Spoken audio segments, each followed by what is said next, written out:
Iraq যুদ্ধের সেই টানা ৮ বছরের দম নিয়ে যুদ্ধে নেমেছিল ইরান। ১৩ জুন ইসরায়েলের অতর্কিত হামলার পর থেকেই সেই ইতিহাসই বারবার মনে করিয়ে দিচ্ছিলেন ইরানের সর্বোচ্চ নেতৃত্ব।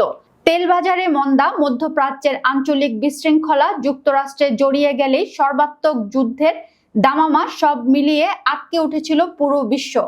কিন্তু দিন শেষে ঘটল ঠিক উল্টোটা। বছর দূরের কথা, ১ মাসেও ধোপে টিকল না মরু ডাকাত ইসরায়েল। মাত্র ১২ দিনই যুদ্ধবিরতিতে সম্মত হয়ে গেল। মুখে জয়ের ফেনা তুললেই বস্তুত ইরানের শর্ত মেনে নিজেই যুক্তরাষ্ট্রের যুদ্ধবিরতি মেনে নেন বেঞ্জামিন নেতানিয়াহু। এর ঠিক ২ দিন আগেই ওয়াল স্ট্রিট জার্নালে খবর বেরিয়েছিল, যুদ্ধ বন্ধে মার্কিন প্রেসিডেন্ট ডোনাল্ড ট্রাম্পের দপ্তরে জোর তদবির শুরু করেছে বেঞ্জামিন নেতানিয়াহু।